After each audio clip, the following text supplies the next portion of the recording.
The Book Essence Podcast. Episode 9. How to Win Friends and Influence People. Part 1. Welcome back for another deep dive. Today we are going to be going through a classic, How to Win Friends and Influence People. By Dale Carnegie. That's right, Dale Carnegie. We're tackling the first 10 chapters today, and judging by these notes, you were really looking to step up your relationship game. Oh, yeah. This book is a cornerstone of personal development for a reason. Yeah, it's packed with timeless insights into human psychology, how people behave. Yeah. All right, let's dive right in. Chapter 1. If you want to gather honey, don't kick over the beehive. What a title. I know. So visual, right? Right. What do you think Carnegie means by this? I think he's getting at the idea that criticism is just not very effective. Okay. Even if someone's totally in the wrong, they rarely see it that way. They'll rationalize, justify. Okay. Like, remember Two Gun Crowley? Oh, yeah, the gangster? Yeah. Even facing execution, he saw himself as the victim. Wow. So how does that translate to our everyday interactions? So think about George V. Johnston, the safety officer. Instead of scolding workers about safety gear, he just asked if it was comfortable. And compliance went way up. I see. It wasn't about being right, but understanding their perspective. So empathy over ego. Exactly. And Carnegie uses historical figures to illustrate this too. Like when Theodore Roosevelt criticized President Taft, it split the Republican Party and they lost the election. Oh, wow. Yeah. Highlighting that even powerful figures can fall into the trap of criticism. Right. Oh, and then there's Abraham Lincoln. Oh, yeah. He almost fought a duel after publicly making fun of someone. Really? Yeah. He learned the hard way how damaging words can be. Later on, he became known for understanding rather than condemning. That shift from condemnation to understanding, is that kind of the key takeaway here? I think so. Remember that story about General Meade? He had this chance to capture Robert E. Lee, but he missed it. Right. Lincoln was furious, but he knew a scathing letter wouldn't help. So he just let it go. He chose influence over judgment. It's like, once the honey's gone, what's the point of kicking the beehive, right? Exactly. And here's a more modern example. Bob Hoover, the test pilot. A mechanic accidentally put jet fuel in his plane. Oh, no. Yeah. You'd expect him to be outraged, right? Okay, yeah, that was a near-death experience because of someone else's mistake. Instead of yelling, he asked the mechanic to service his plane again the next day. What? Seriously? He chose forgiveness and trust over blame. That's incredible. Talk about building trust. So we ditched the criticism. What's Carnegie's alternative to winning people over? Chapter 2 unveils the power of genuine appreciation. Okay. The big secret of dealing with people. It's not flattery, but truly recognizing their strengths. So how do we make that distinction? Flattery versus genuine appreciation. Well, flattery is superficial. Appreciation comes from the heart. Like Charles Schwab, the business leader, Yeah. he believed his success was because he could arouse enthusiasm among his people. And he did that through appreciation. By appreciating their hard work. Yeah. Fueling their motivation, loyalty. So it's not just about being nice, Yeah, but recognizing their true worth. exactly. Andrew Carnegie, the steel magnate, even planned his tombstone to read, "Here lies a man who knew how to enlist in his service better men than himself." That's humbling. Isn't it? Recognizing your success hinges on others.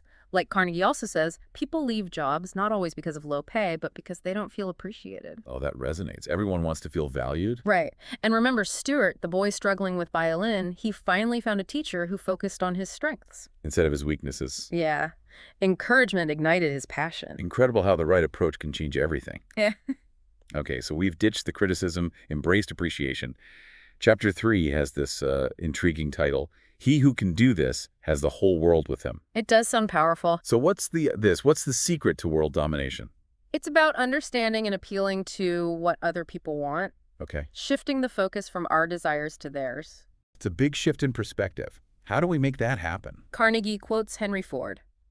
"If there is any one secret of success, it lies in the ability to get the other person's point of view and see things from that person's angle as well as from your own." To see the world through their eyes.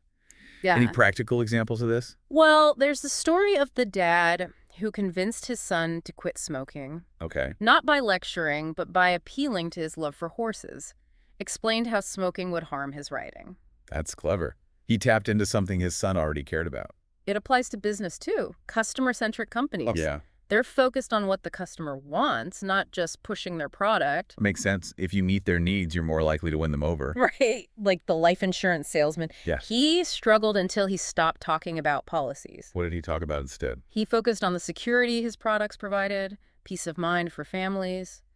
Sales skyrocketed. It's tapping into those deeper motivations, right? Not just selling a product, but a solution. Exactly. Asking why would they want this and how does this benefit them? This is great. So criticism is out, appreciation is in, we're understanding people's wants. What's next? Chapter 4. Do this and you'll be welcome anywhere. Now, that's a promise. What's the secret? Showing genuine interest in others. People are drawn to those who appreciate them, listen, make them feel important. We all crave that feeling of being seen, understood. Right.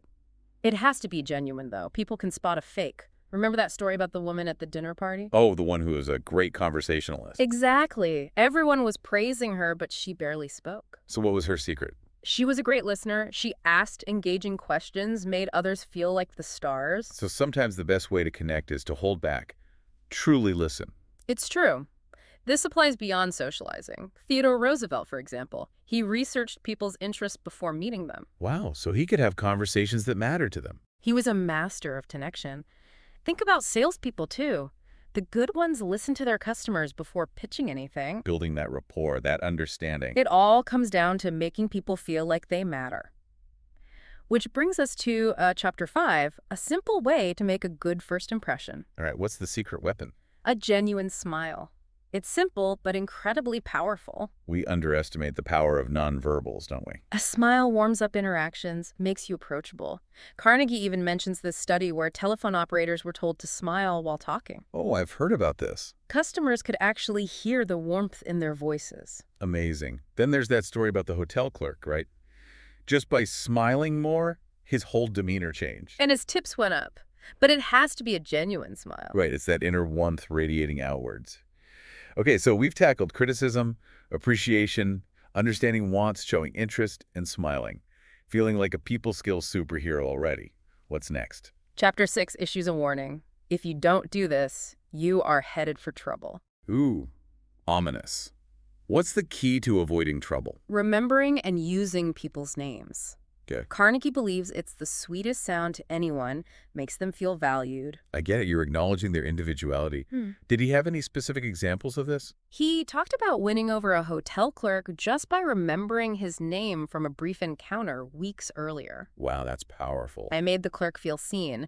And then figures like Andrew Carnegie and Theodore Roosevelt, they were masters at using names. They understood how important that recognition was. Okay, names checked. What's next on our Carnegie adventure? Chapter 7. An easy way to become a good conversationalist. Oh, I need this one. What's the secret formula? It's not about being a brilliant talker, but a good listener. This goes back to people being interested in themselves, wanting to feel heard. Exactly. Remember that dinner party example? The woman praised for her conversational skills even though she barely spoke. Ah, yes. The power of listening. She listened intently and asked engaging questions. Let others take center stage. Sometimes quieting our own thoughts. Truly listening is the best way to connect. Active listening is a superpower. Being present, engaged, genuinely interested. Okay, listening. Check. What's next on Carnegie's list of essential skills? Chapter 8 tackles the age-old question, how to interest people. Okay, I'm all ears. How do we become the most interesting person in the room? It's simpler than you think. Be interested in them. Instead of thinking, what can I talk about? It's, what are they passionate about? Exactly. He tells a story about this friend who would win people over just by asking about their favorite subjects. Sports, business, hobbies, anything. So everyone has something interesting to share if we just take the time to ask. And this applies to business as well. There's a story about a businessman who landed a major deal. How'd he do that? He focused the entire conversation on the client's passion. Farming. So finding common ground, even in unexpected places. Right. Using it as a foundation. People are more likely to be interested in us if we show genuine interest in them first. Okay, this is making sense. We're building upon each principle. What's next in our deep dive? Chapter 9. How to make people like you instantly. I think we all want that superpower. What's the magic formula? It comes down to a fundamental human need, feeling important. Everyone craves recognition, appreciation. We all want to be seen, valued for who we are. Right. But it has to be sincere, not flattery, but genuine appreciation. So finding those authentic points of admiration and expressing them sincerely, no empty compliments. He tells a great story about a hotel clerk, usually cold and distant, but when Carnegie complimented his efficiency, He changed instantly. his whole demeanor shifted, all because of that genuine appreciation. That's amazing how a small gesture can have such a big impact. This principle works everywhere, in business, in friendships, in family. When we make people feel important, it creates a positive ripple effect. Okay, we've covered so much. What's the final principle Carnegie explores in this first set of chapters? Chapter 10, you can't win an argument. That's a bold statement.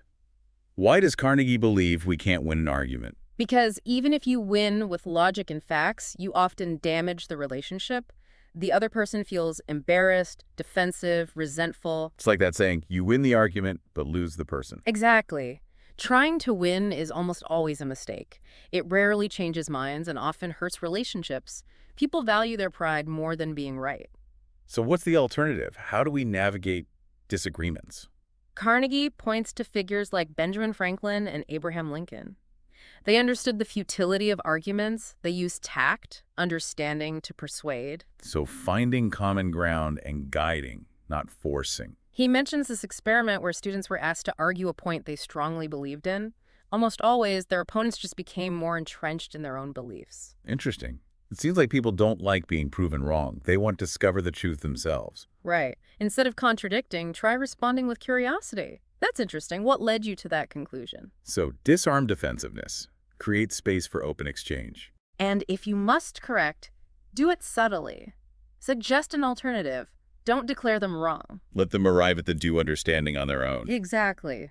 Preserve their dignity. Wow, these first 10 chapters have been packed. Mm. From ditching criticism to listening and navigating disagreements, it's a lot to process. It's a fantastic foundation for building better relationships. And this is just the beginning. We've only scratched the surface.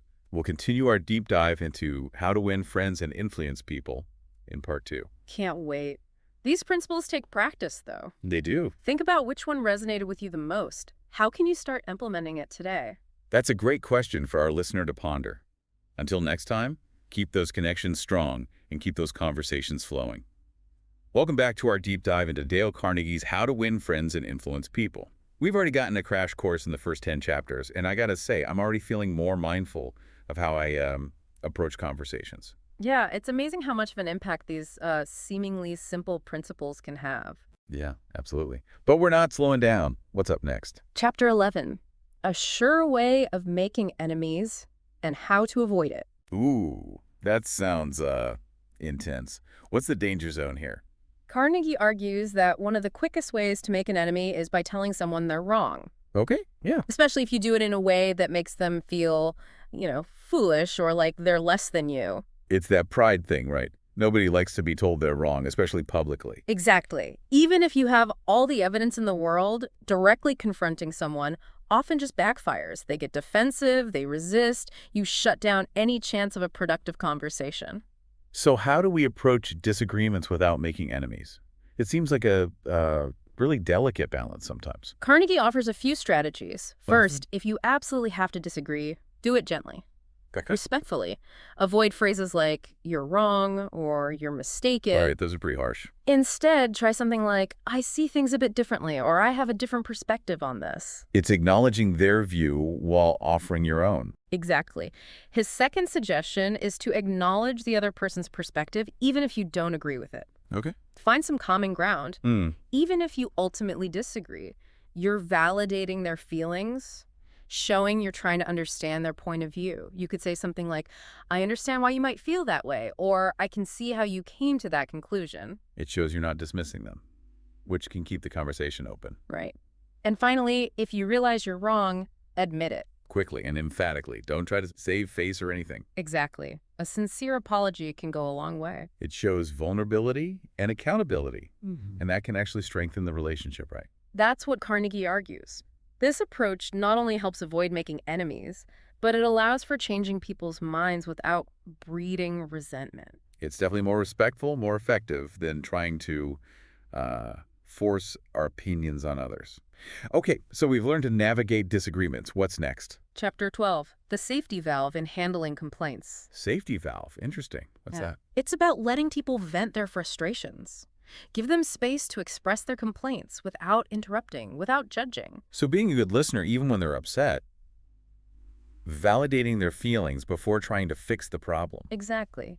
When people feel heard, understood, they calm down. Then you can have a productive conversation. It's like what therapists say, right? Sometimes people just need to feel validated. There's a story about a shop owner who calmed down an angry customer just by listening to her complain. Once she felt heard, they found a solution.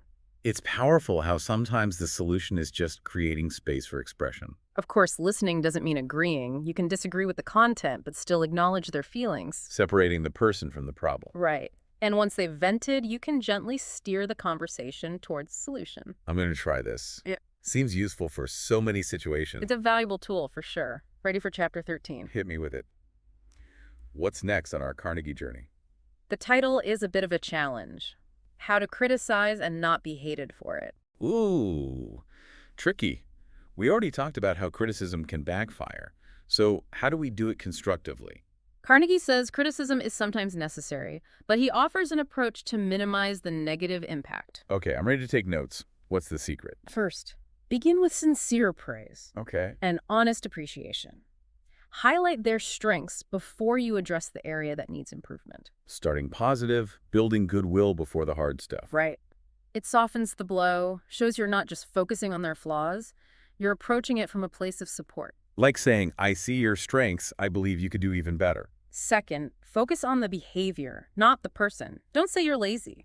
Say, I've noticed you haven't been meeting your deadlines. Addressing the issue, not attacking them personally. Right. Third, be specific. Instead of do better, offer concrete suggestions. So don't just point out the problem, provide steps to fix it. Like, maybe creating a schedule would help you stay on track.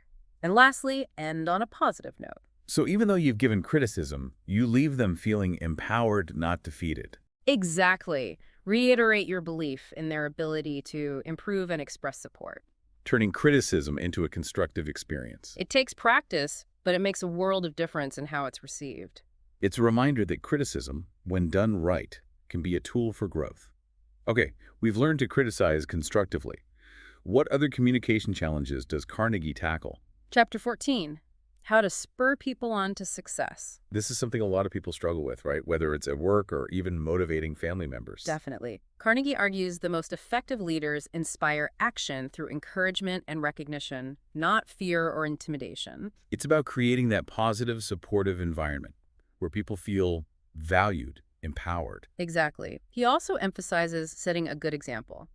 Leaders who show integrity, hard work, and enthusiasm are more likely to inspire those around them. Walking the walk, not just talking the talk. Right. And when someone makes a mistake, focus on helping them learn from it, not punishing them. Creating a culture of learning, of growth, Hmm. where people feel safe to take risks. He stresses showing appreciation for even small efforts. A sincere thank you or a word of encouragement can go a long way. It's about recognizing people's contributions, making them feel valued. And finally, he reminds us everyone wants to feel like they're making a difference. Give people opportunities to use their skills and talents, and they'll be invested in the team's success. It's about giving people ownership, meaning in their work.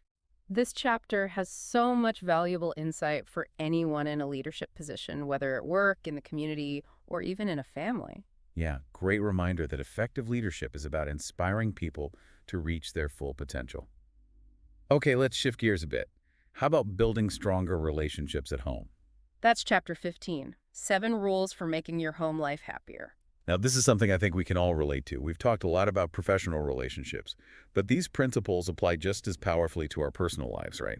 Absolutely. Carnegie argues that strong relationships are the foundation of a happy life. And he gives us 7 practical guidelines to create more harmony at home. Okay, I'm ready. What's the first rule for a happier home life? Don't nag.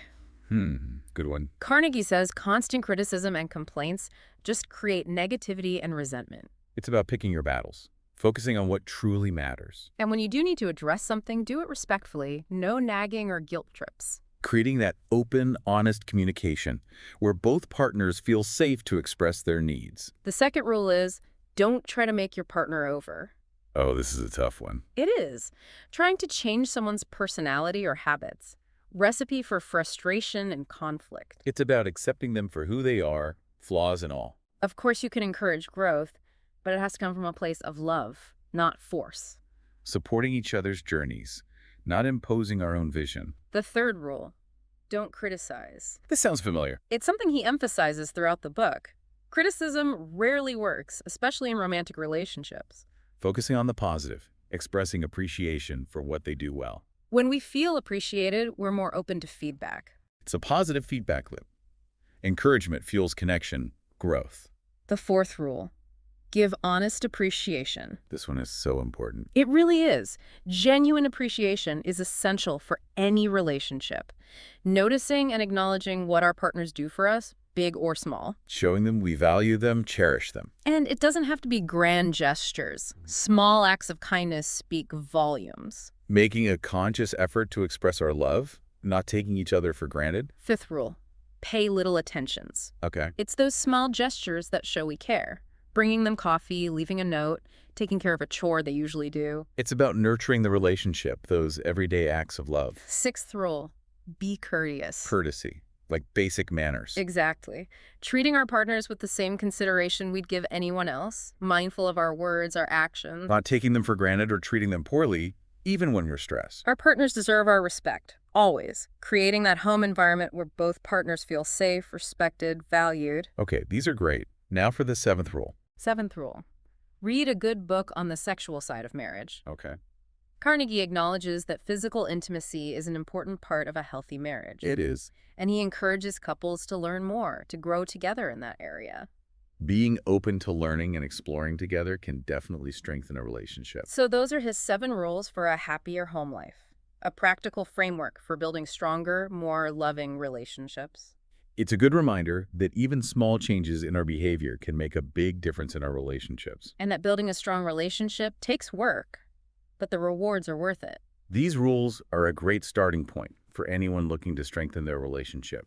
So what's next in our journey through how to win friends and influence people? Chapter 16 dives into an interesting aspect of human psychology.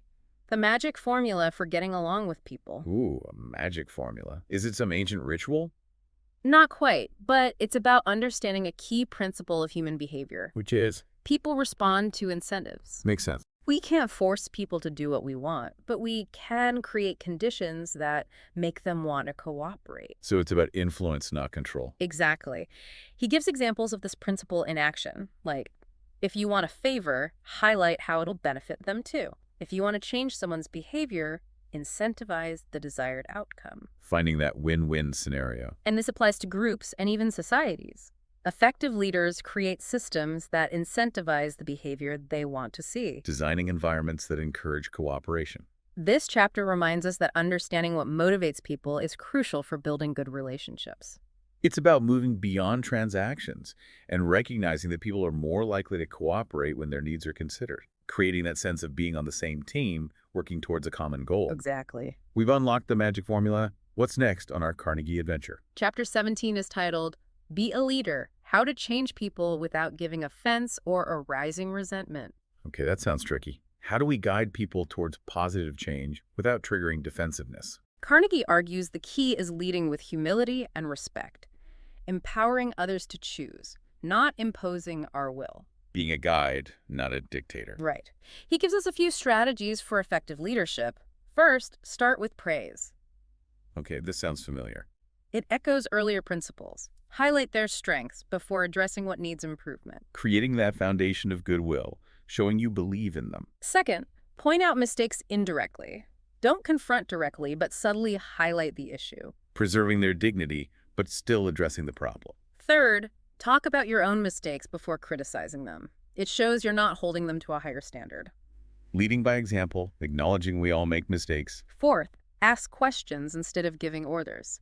This lets them feel part of the decision-making process. It's about collaboration, sharing responsibility. Fifth, let them save face. Give them an opportunity to fix mistakes without feeling humiliated. Protecting their self-esteem, letting them learn without feeling like a failure. Sixth, praise the slightest improvement, every improvement. Be enthusiastic about it. Celebrating small wins creates momentum. Fostering a growth mindset. And finally, make the fault seem easy to correct. If they're struggling, frame it in a way that makes it feel achievable. Offering support, not discouragement. So those are his 9 principles for effective leadership. Leading with empathy, respect, and a focus on empowering others. Creating a culture of collaboration and growth, where people feel supported and motivated. It's not about power, but inspiring others to become their best selves. Exactly. These are such valuable insights. It's like shifting our perspective from me to we unlocks so much potential in our relationships. It's a powerful shift. Absolutely. But enough reflecting for now. Let's get back to Carnegie. What does he have for us in Chapter 18? This one's titled, No One Likes to Take Orders. Pretty straightforward, right? I can definitely relate to that. I know I get a little resistant when someone tries to boss me around. It feels disrespectful, you know? So how do we inspire cooperation without resorting to commands? Carnegie suggests that instead of giving orders, we make suggestions. Okay. Frame requests as options, as opportunities. It gives people a sense of autonomy. So giving them a sense of choice, even in a structured environment. Exactly. Instead of saying, do this report by tomorrow, try, would you be able to have this report ready by tomorrow? Or would Thursday work better for you? It's subtle, but it makes a big difference in how it's received. It feels more like a partnership. Right. He also suggests involving people in the decision-making process whenever possible. Oh yeah, that makes a lot of sense. If you need to implement a change, ask for their input, get their feedback. It makes them feel like they're part of the solution. Right. And when you do need to give instructions, be clear and specific. Right. No ambiguity. Make sure everyone understands expectations. Clear communication is key. This chapter really highlights the importance of respecting people's autonomy. By making suggestions, involving them in decisions, and communicating clearly, we create a more collaborative, harmonious environment. It's true leadership, not about power, but about inspiring and empowering others. So what's next on our Carnegie journey? Chapter 19 takes a creative turn. It's titled, Dramatize Your Ideas. Ooh, I like the sound of that. I'm all for bringing a little drama to the workplace, but how do we do it productively? Carnegie argues that sometimes just presenting facts and figures isn't enough. Okay. We need to make our ideas come alive, make them memorable, emotionally engaging. So it's like tapping into the power of storytelling, using vivid language to make our ideas more compelling. Exactly. Think about it. Would you rather listen to a dry lecture about workplace safety or watch a dramatic reenactment of a workplace accident? The reenactment, for sure. Way more impactful. He gives the example of a safety manager who staged a mock accident to drive home the importance of protocols. It was more effective than any lecture could have been. Wow. Thinking outside the box. Making the message something people can really connect with. Another example, a sales manager, instead of just presenting figures, created a contest. The visual representation of progress made the goals more engaging. It's tapping into those intrinsic motivators. Competition, recognition, powerful stuff. This chapter is a reminder to be creative and engaging. Using storytelling, dramatization, visual aids, it helps our messages stick. It's about transforming information into an experience. Okay, I'm feeling inspired. Yeah. What's next on the agenda? The final chapter in this section, chapter 20, is titled, Throw Down a Challenge. Ooh, I like that. I'm always up for a good challenge. So how do we motivate people to rise to the occasion? Carnegie argues that most people want to be part of something bigger than themselves. They crave that sense of purpose, of accomplishment. We want to feel like our work matters. Exactly. And a great way to tap into that is by giving them a challenge, an opportunity to test their skills, to strive for something meaningful. So it's about creating an environment where people feel inspired to push themselves, to reach their full potential. But we have to make sure it's motivating, not overwhelming. He emphasizes setting clear goals, providing the support and resources they need to succeed. Setting them up for success, not failure. He tells a story about Charles Schwab, who challenged steelworkers to break a production record. By appealing to their pride, their competitive spirit, they were inspired to exceed expectations. So framing the challenge in a way that resonates with their values, their aspirations. Right. This chapter is a great reminder that people thrive when they're given a chance to push their limits and contribute to something bigger. I love that. By presenting challenges, providing support, and celebrating successes, we unlock the potential that's within each of us. Okay, we've explored a lot in these chapters, from avoiding criticism to dramatizing ideas. Quite a journey. Where does Carnegie take us next? Now, we'll delve into some specific techniques for influencing people, Chapter 21 focuses on being sincere, titled, If You Must Find Fault, This is the Way to Begin. Sounds like we're circling back to criticism, but with a more nuanced approach. You got it. We've talked about the downsides of criticism, but sometimes you have to address someone's mistakes. But how you do it makes all the difference. So what's the best way to start when we need to point out a fault? Carnegie suggests beginning with sincere praise and honest appreciation. Highlight their good qualities before addressing the issue. Kind of like how we talked about delivering constructive criticism, right? Yeah. Start positive, then bring in the negative. Exactly. It softens the blow. It shows that you recognize their worth even when they mess up. It's like saying, hey, I see all the good you do, and I also want to help you in this area. He says this is especially important when dealing with sensitive people who are easily offended. It shows empathy and understanding that everyone makes mistakes and we can all grow. He tells this story about a man who got criticized by his boss for being late. But instead of getting defensive, he explained what happened, took responsibility. The boss, seeing his sincerity, responded with understanding. That's a great example of approaching it with empathy. Carnegie says this is more effective and helps preserve the relationship. It builds trust, respect, even in difficult conversations. Okay, so we've learned to approach finding fault in a good way. What's next? Chapter 22. How to criticize and not be hated for it. Wait, haven't we covered this already? Wasn't Chapter 13 about criticizing constructively? We did touch on it, but this chapter focuses on a specific technique. Talk about your own mistakes first. Oh, interesting. So acknowledge our own shortcomings before we criticize someone else. Takes a lot of humility. It does. But Carnegie says it's a great way to disarm defensiveness. Makes people more receptive to criticism. It's like saying, hey, I'm not perfect either. We all make mistakes. Right. It creates that common ground. He tells the story about a manager who needed to address an employee's poor performance. But first, he talked about a time he'd made a similar mistake. Setting the stage for a constructive conversation, showing you're not judging, but sharing an experience, wanting to help. Carnegie says this works because it appeals to people's sense of fairness. When we admit our own faults, we don't seem hypocritical.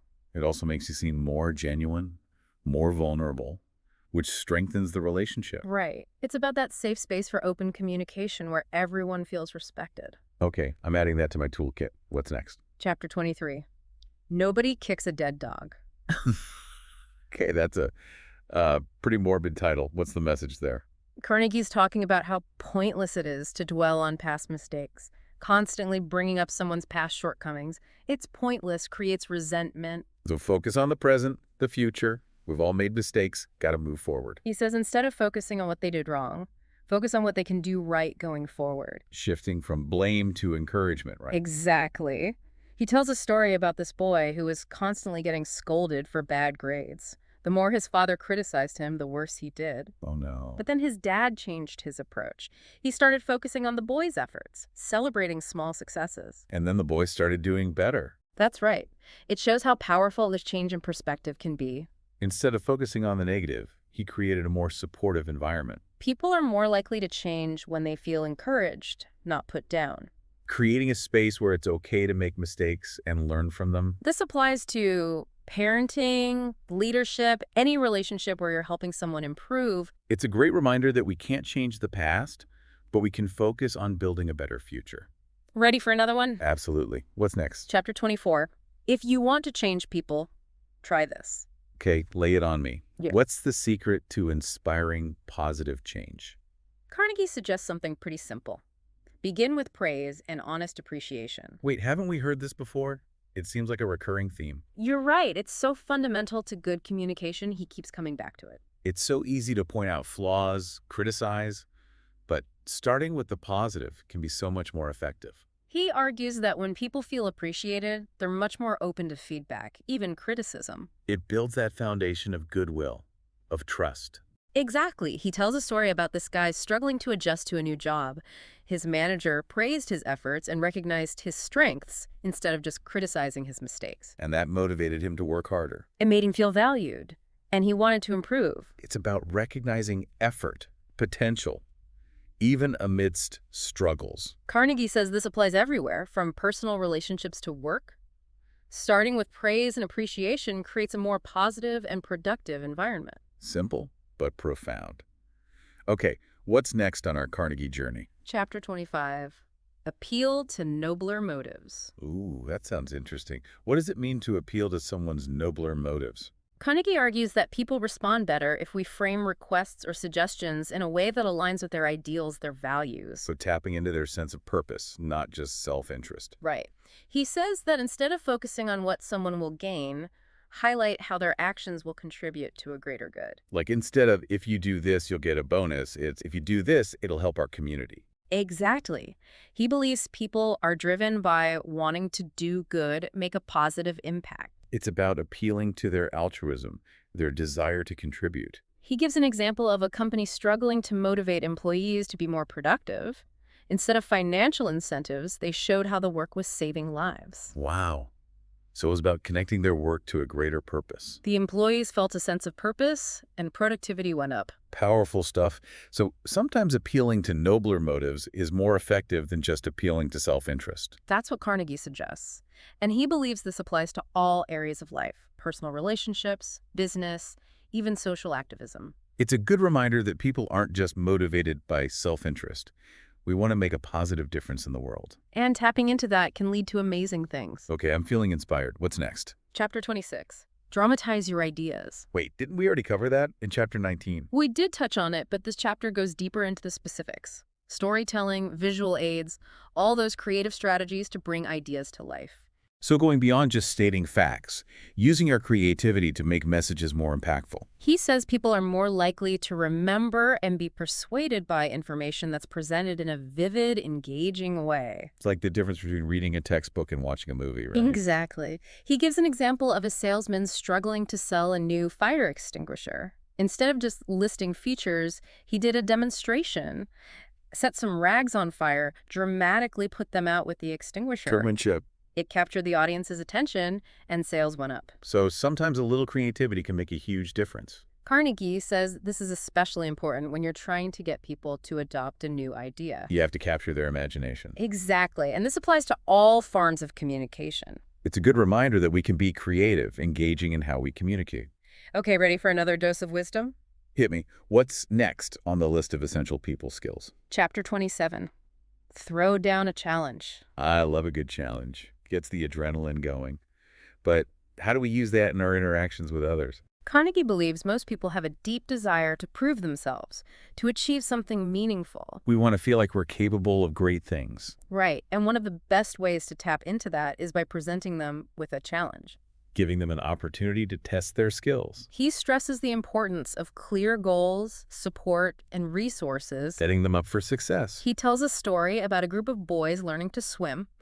Their instructor, instead of just teaching techniques, challenged them to swim across the pool. And that motivated them. It pushed them to try harder, and they did it. A well-framed challenge can unlock hidden potential. Carnegie believes this applies to all areas of life.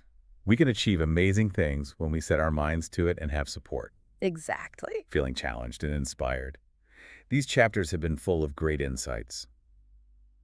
Welcome back to our deep dive into how to win friends and influence people.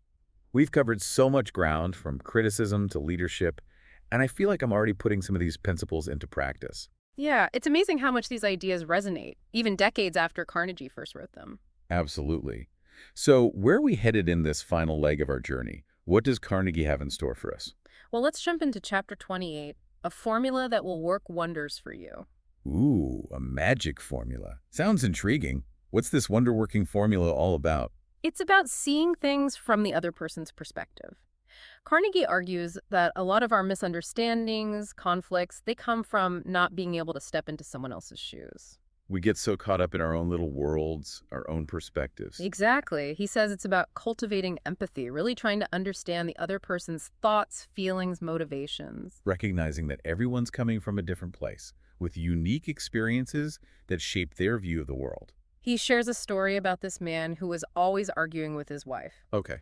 It wasn't until he made a real effort to see things from her side that he realized it was all just a big misunderstanding. It's amazing how often that happens, right? Conflicts that can be resolved just by taking the time to understand each other. For sure.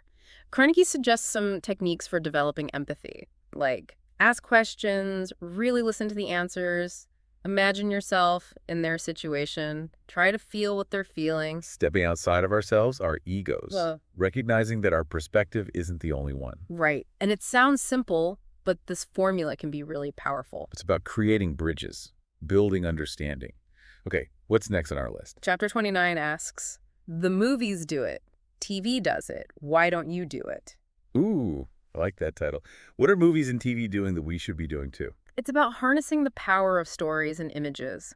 Carnegie says we're way more easily persuaded by those than by dry facts and figures. Our brains are wired for stories, right? It's how we connect, how we understand the world. He says we can use this to our advantage. Bring in stories, anecdotes, visual aids. Instead of just giving information, create an experience. Exactly. He tells the story about a teacher struggling to get his students interested in history. History can be a tough one. Instead of just lecturing, he staged a reenactment of a historical event. Costumes, props, the whole 9 yards. Wow, that's going above and beyond. And it worked. The students were engaged, they learned more. That's amazing. He wants us to think about how we can use this in our own lives. At work, in our relationships, even for personal growth. Making our messages stick, creating a real impact. Okay, I'm feeling inspired to get creative. Now I'm ready for the final chapter in our deep dive. What's the grand finale? The last chapter is chapter 30, 7 rules for making your home life happier. Wait, didn't we already cover that back in chapter 15? You're right, but Carnegie felt it was so important he brought it back at the end. It's a great way to tie everything together. It shows how these principles aren't just for work, they're for our personal lives too. Exactly. It's about building strong, loving relationships, and that takes effort. It does. It's being mindful of our words and actions, putting in the work to cultivate love and appreciation. So what are those 7 rules again? I'm ready for a refresher. First, don't nag. Always a good reminder. Nagging just breeds negativity. Pick your battles. Second, don't try to change your partner. Acceptance is key. Love for who they are. Third, don't criticize. Focusing on the positive, showing appreciation. It's more effective. Fourth, give honest appreciation. It's the lifeblood of any relationship, making your partner feel truly valued. Fifth, pay little attentions, those small gestures of love and kindness. They can mean so much. Sixth, be courteous. Basic manners, respect, consideration. It creates a more harmonious home when everyone feels respected. And finally, read a good book on the sexual side of marriage. Keep learning, keep growing together. It's all about nurturing that intimate connection. Wow, what an amazing journey this has been. Carnegie's given us so much to think about, to apply in our lives. From understanding human nature to the power of appreciation and listening, to being a better leader and creating stronger relationships. It's a toolkit for building a better life, honestly. I couldn't have said it better myself. Thank you so much for joining me on this deep dive into how to win friends and influence people. It's been a pleasure sharing these insights with you. And to our listener, we hope you've enjoyed this journey as much as we have. Remember, the real magic happens when you put these principles into practice. Start small, stay consistent, and watch your relationships flourish. Until next time, keep those connections strong, keep those conversations flowing, and keep those smiles genuine.